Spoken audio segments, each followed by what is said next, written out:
What's up, Commanders fans? So we just got some good news that Brandon Aiyuk requested for a trade. So obviously, him and the 49ers are not coming to an agreement, and they're not in the range that Brandon Aiyuk wants to be in. So a lot of people feel like he could possibly want somewhere near what I don't even know how to say his name, St. Brown from the Lions. They want to know. He wants the same, somewhere near the same amount that he got, seeing that he didn't make it to the Super Bowl, or seeing that he didn't even win the championship, right? But a lot of people could feel like that's one of those reasons that he's feeling that way, that he took the team and he led this team, and he's been on this team for 4 years, and throughout those 4 years, 3 of those years, he's been the wide receiver with the most yards on the team. And then within like 2 of those years, he's had the most first downs. He's had the most touchdowns in 1 year, and then, tied for the most touchdowns in the year that just passed. So he feels like, and then, he also was All-Pro, second team All-Pro. So it's a lot of things that makes him feel like he's entitled to his $30 million. But you got to take into account who's on his team. You got McCaffrey. You got you got Deebo Samuel. You got George Kittle. You got Fred Warner. You got a lot of guys that, and then let's not forget about Nick Bosa. So you got a lot of guys that have gotten paid and has to get paid, and it's just a lot of money that's being pushed in one direction. And seeing that we still haven't even paid Brock Purdy, and it's almost time for him to get paid, that it's kind of hard for me to think, or just the 49ers to believe, that Brandon Aiyuk thinks they're going to pay him somewhere near $30 million. And they may have probably given him $30 million, but it probably wasn't all guaranteed.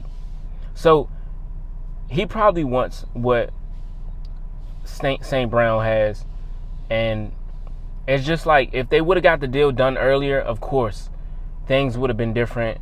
It wouldn't have been as much money to worry about. But when you think about it, it's like St. Brown got his deal early, so it's extremely convenient for him. But for Brandon, it just didn't happen. And they also, and the thing about Brandon, he doesn't really have much leverage, right? Because one, he's a first-round draft pick, so they can hold him up to 5 years without giving him a new contract. So that's what they're doing already. They're just going to continue with the 5th-year option, and they're going to be paying him $14 million for the year.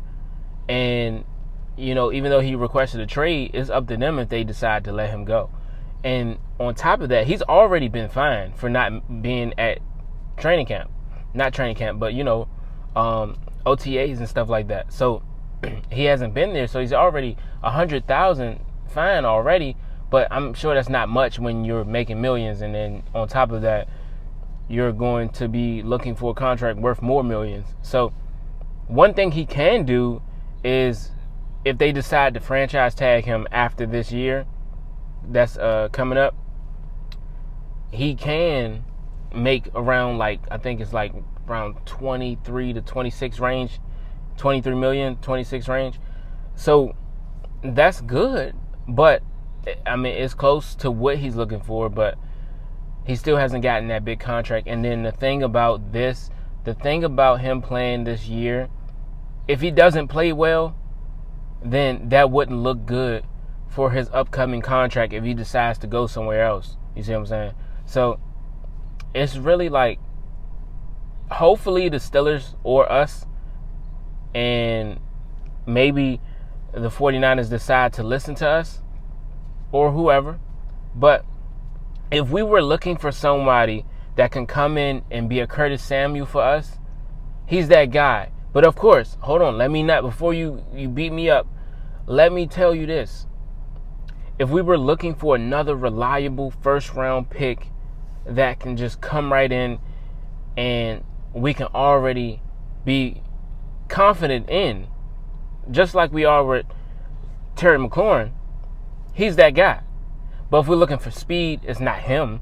Of course, he's great with his releases, and releases have a lot to do with getting open, and that's one of those things that he specializes in. When you have a Terry McLaurin out there who's reliable and who's great off of his releases are great, and then you have Jahan Dotson, who's twitchy and who can do great things in the backfield. You know, he's great after release. You know what I'm saying? Sometimes he does great things. So he knows how to get open.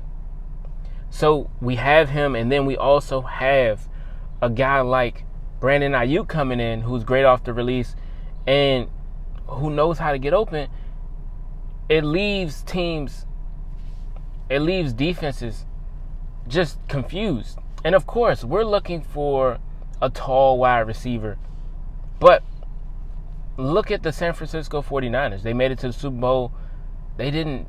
Most times they didn't use a tall wide receiver. Of course, they had George Kittle, but we also got tight ends. You know what I'm saying? So it's not like a tall wide receiver is the end all to be all. So, of course, a lot of people are looking for it, but it's not necessary if you have a great wide receiver that knows how to create space and knows how to get open. So, and knows how to catch the ball and be reliable with the ball. So, I'm excited about that. And, you know, just the fact that he requested for a trade, there's opportunity for us to get him.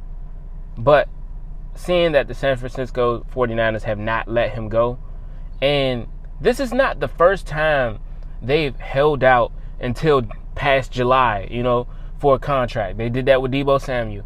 They did that with Fred Warner. They did that with Nick Bosa. So it's familiar for them. And then those people request a trade, and they end up staying because they got signed to a huge contract by the 49ers. So this seems like great news for us, but in a way, it's still up in the air, and the ball is still in the 49ers' court. And Brandon Aiyuk is under their will at this point, because even though he wants to leave, he can't. He's under another contract for a 5th year on the same rookie deal. And then on top of that, if they decide to want to still keep him, they can put him on a franchise tag. So he really just has to wait and see what they want to do with him. If he's showing that he's not trying to show up, he's not trying to be there, of course he's going to continue to get fined. But if they feel like, in a way, he's doing bad to our team, then they're going to eventually decide to let him go. And if somebody gives up a great offer, then they will. And just the fact that they went out and got Ricky Pearsall, just the fact that they got him tells you everything you need to know. They were just preparing, just in case Brandon Aiyuk wanted to leave. And of course, they got Deebo Samuel, and a lot of guys can say that Brandon Aiyuk is better than Deebo Samuel. I hear you, but I felt like Deebo Samuel allows Brandon Aiyuk to be better. You see what I'm saying? So it's like, because we had Curtis Samuel, you can have Curtis Samuel. He could be been a running back. He can be anywhere, right? You can use him in so many ways. And when he's not there, then it kind of lessens your offense. It's hard to work around him not being there. And that's the same as Deebo Samuel. So I felt like Deebo Samuel, so much attention is brought to Deebo Samuel when he's there that it allowed Brandon Aiyuk's game to go to a whole nother level. So, of course, Brandon Aiyuk is a beast. But at the end of the day, it all depends on what the 49ers want to give up for him. And we've already given up an offer that they declined. So I don't know what they want, but hopefully we give up just draft capital. And I'm cool with that. And maybe like a guy like maybe De'Ami Brown or something, or Dax Mills. We can get them two up. I don't care. But I don't mind getting Brandon Aiyuk. I just feel like it all depends on what the 49ers want from us, and if they're willing to give him up or they're still fighting. So we're going to see. Just because he requested for a trade don't mean they're going to give him up for a trade. But they're going to continue to fight because they already been fighting for him. So we're going to see what happens. And let me know how y'all feel about this. Are y'all still interested in him, or y'all tired of him? Or do you think it's just overrated? You think he's overrated? And of course, we all know his chemistry with Jayden Daniels and how they both played for the same school and they were great. And Jayden Daniels was the reason that Brandon Aiyuk was drafted so high. So we're going to see what happens. And guess what? I'm out.